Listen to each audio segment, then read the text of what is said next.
to go on the automated people mover onto the airport. Okay? Yes? Is this facility going to replace seawalk? Yes, yes. Can you repeat the Bridge question? over Sepulveda? Is this facility going to replace seawalk? Yes. Yes. Did everybody hear that? He asked if this is going to take the place of Lot C. Yes. And the bridge that goes over Sepulveda from that area will be also gone. Yeah. Okay, what is C-Rock? What is that? It's a passenger lot that's on Sepulveda and 96. Long-term parking. Should we Long allow term. you to finish the presentation and then ask questions, or do you want to? No, not a problem. Interrupt me. Maybe best to anytime. hold up the hand just so I have time to get the microphone to you. Yeah, anytime, not a problem. Okay, so this is a rendering of what that facility will look like. There'll be some concessions in there as well as parking.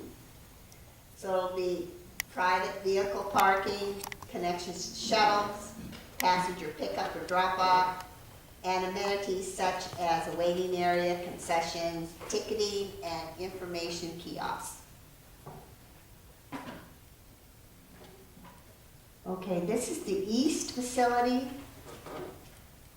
There is the metro station.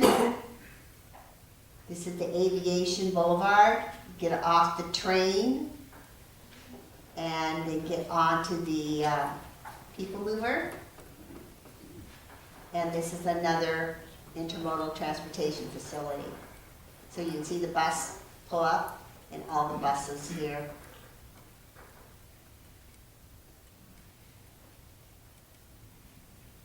Now the connection. Okay, working very closely with Metro, as you can see that this is a small version of the airport right here, so you can get an idea about this rail, the Crenshaw line, right here. Okay. And I have a timeline too on this, so I'll get to that in a minute. But as you can see, it will include passenger pickup, drop-off, bike and pedestrian amenities, and relocate the bus services. All the buses, the shuttle buses, the LAX buses that just jam up the central terminal area today, so we're trying to avoid that. Here's another rendering of that connector with the rail. This is the Metro project, and that's what it will look like. Okay. Now, this consolidated rental car facility, you can see that all of these major rental car agencies have bought into this program. And as you can see how they're all spread out, this is the 405. And this is what it looks like today. They're just all over the place. Most of these, I would say probably 90% of them have signed on to accept the design of the central rental car facility. There are some chains that have not at this point, but they're looking to make it attractive for them, so they'll join. So this will be the area where you would rent a car, drop off your car, then proceed on the automated people mover. It would make a stop here at the intermodal transportation facility, then proceed on into which we call the central terminal area, and this rectangular outlines, what the different terminal area looks like. So they're hoping that 18% of the traffic congestion currently traveling into the CTA will be removed. Okay, another rendering of our consolidated rental car facility. This is Century Boulevard right here. This is Aviation. And that La Cienega, and then here's the 405 right there. Okay. Okay. Now, this is a timeline, but this is probably most important to all of us, is the third quarter of 2017 is the estimated construction start. And the completion is about 2023 for the automated people mover and the central rental car facility, consolidated rental car facility, excuse me.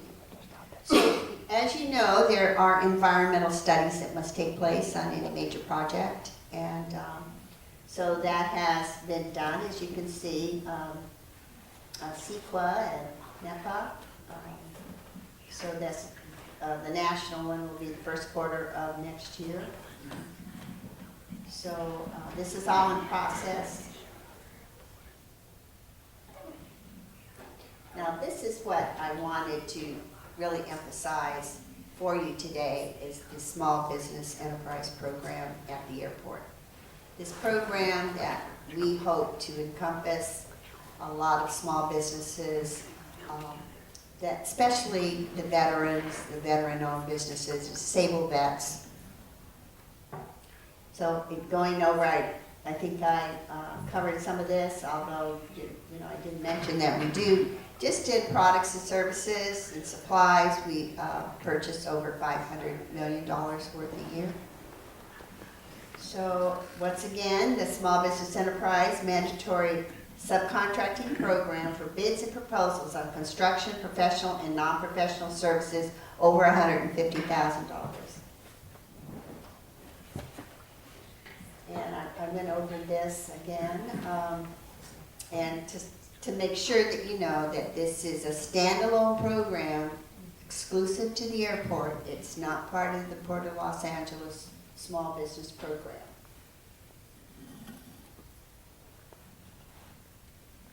And then once again, as I designate here, the airport, Los Angeles World Airports, encourages the use of emerging business enterprise and disabled veteran business enterprise certified with the state of California.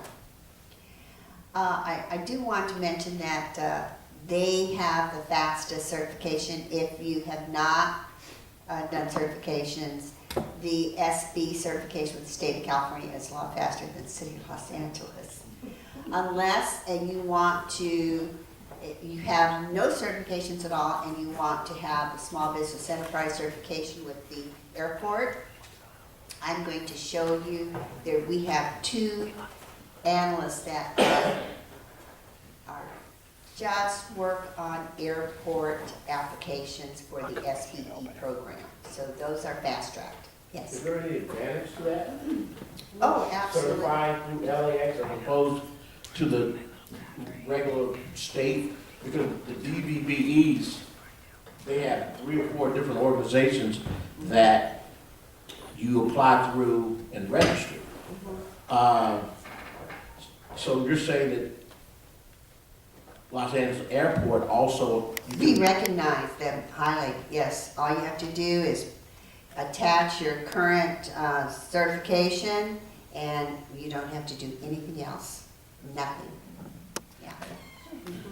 Yeah. Okay. So once again, this is that unpaid or the underpaid right here. 10% of the unpaid or underpaid, it's a penalty. And then, of course, disclaimer here that if the airport changes the function of a particular part of a facility and the subcontractor then that was brought into the project to handle that, of course, then there would be no penalty. So once again, to all of your questions, who should apply? Should it be me? I mean, do I have any of these certifications?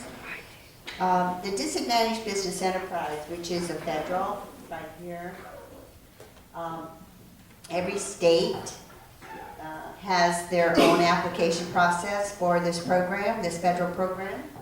And so if you choose to do, or if you already have a DBE, we honor that. Okay, we honor the 8A.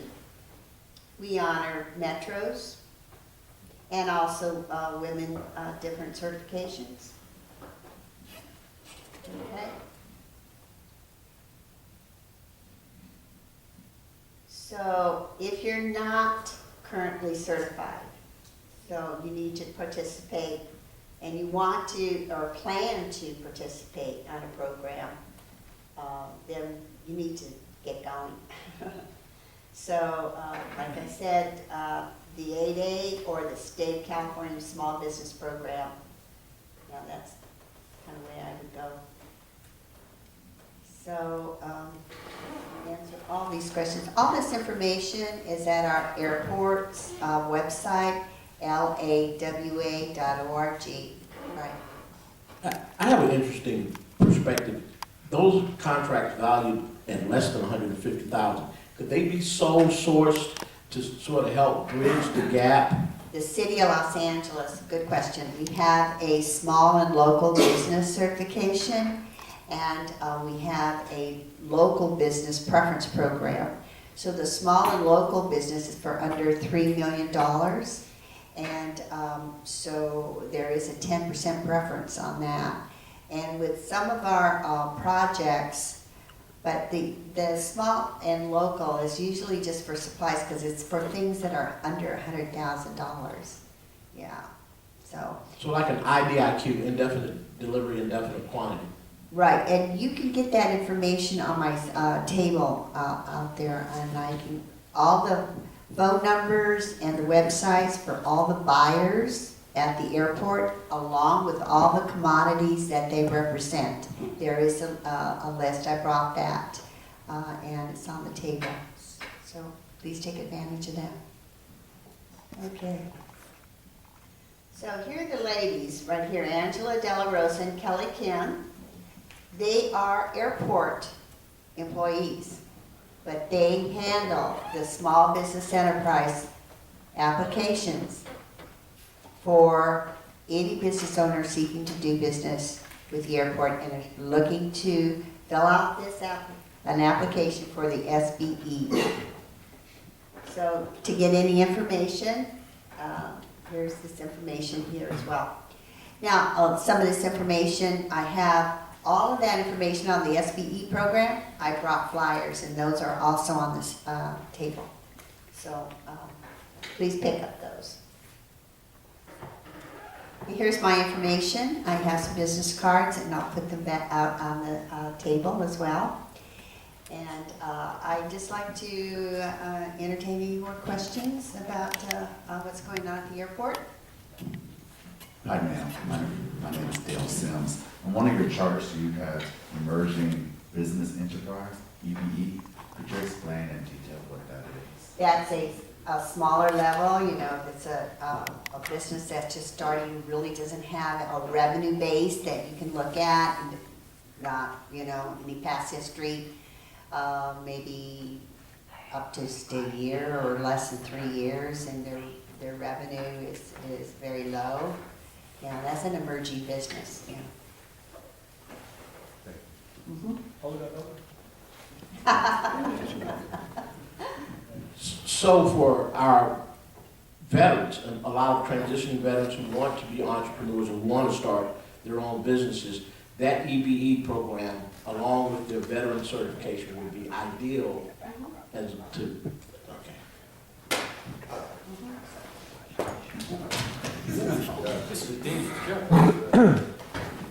Jordan Davis from Dynamic Advancement. I had a question, actually two.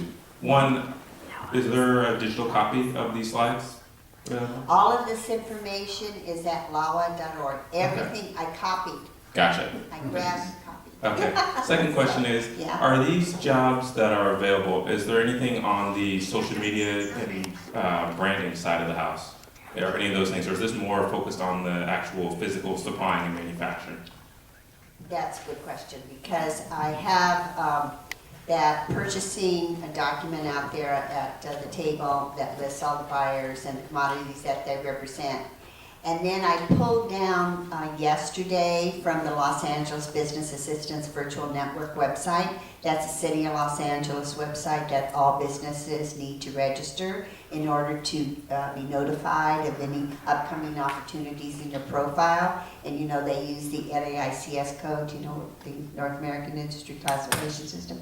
Okay, so when we post, whether it's to buy trucks or to build a building, they always put the NAICS code. They don't categorize, they'll put the number. So when you register at the LABAVN website, make sure that you have your number or expand that number. So you'll get notification within 24 hours after a bid or proposal or a request for qualification is posted to that website. Okay. Did I answer your question? Yep. Thank you. So if there's nothing else, I'm going to turn it back over. And I really appreciate this opportunity to speak to you about what's going on at the airport. And please take advantage of some of the materials that I brought today. Thank you. Thank you. Rose Cote, I apologize for mispronouncing your surname before. I also would like to apologize for the technical problems. I don't know if any of you have given PowerPoint presentations or spoken in front of a group, but if you do, you probably know that when you prepare something to go in a certain way and then it goes wrong, it can be very disorienting. But Ms. Cote handled it like a true pro with great poise, so I salute her for that. And thank you all for your very interesting questions. So we have one more speaker before we break for lunch, and it is John Bollinger. Professor Bollinger is affiliated with Cal State Long Beach. He's the former city planner for Long Beach, and he's an architect, and he's involved in overseeing mega construction projects, and we're very honored to have him here today. Please welcome John Bollinger.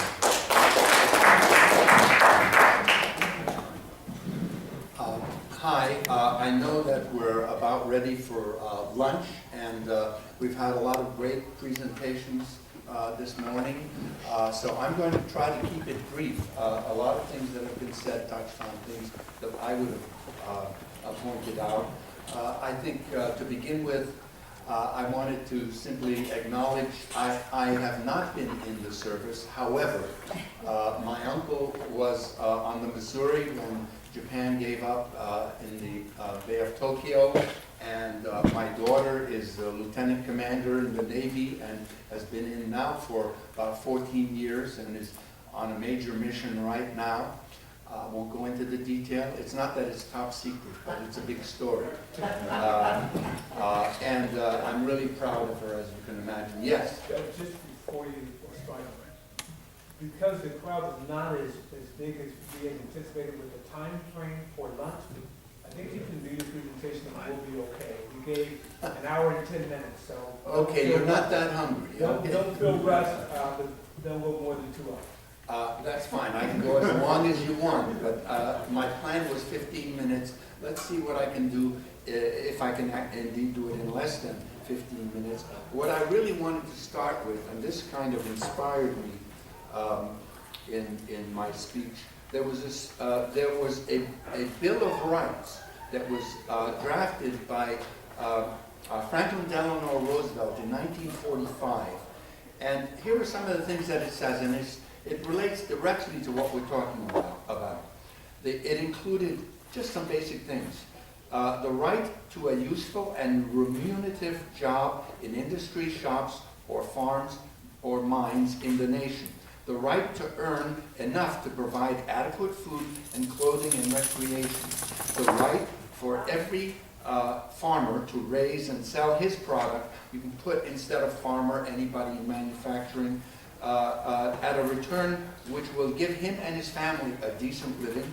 The right of every businessman, large and small, to trade in an atmosphere of freedom from unfair competition and domination by monopolies at home or abroad, the right of every family to a decent home, the right to adequate medical care and the opportunity to achieve and enjoy good health, the right to adequate protection from the economic fears of old age, sickness, accident, and unemployment, and last but not least, the right to a good education. That was, do you have a question? Yeah, can you tell us again where you got that? Is There's an article actually by Bill Moyers in which he calls this the Second Bill of Rights, drafted by Franklin Delano Roosevelt, and it was just so inspiring. Where is that? You know, have we been able to live up to that in our society? And I think part of what we're talking about here is some ways in which the average person, the middle class, part of what Roosevelt did was he helped to create the middle class in the 50s. Well, it was before the 50s, after World War II, but that triggered, and the returning veterans at that time, of course, that triggered the development of what we think of as the middle class in this society, the development of homes and a mortgage system that people could actually afford. I can go on with that, but you see where I'm going with that. We need to come back to something like that in our society. And, how does that relate to my subject? Well, I've spent over 40 years, I was motivated to go into architecture because I wanted to build some houses to help people. That was my motivation. I got sidetracked along the way. I ended up getting a doctorate in architecture and then going on to work in mass production of housing for a large home builder where we were doing 10,000 housing units a year.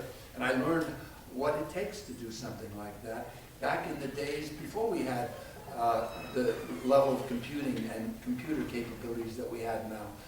My doctorate was actually a study prior to the existence of CAD on how to deal with three-dimensional design and development.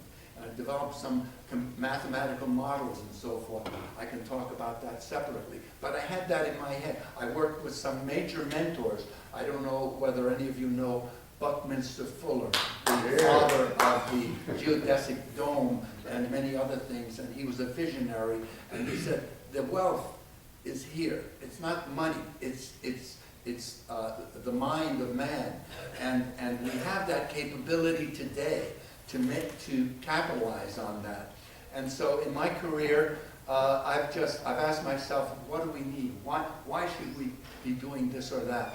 I ended up working as a master planner for the city of Long Beach, master planning large parts of the city which are now built. I worked as a master planner for the Port of Long Beach. We heard about the airport and the port. I worked for the Port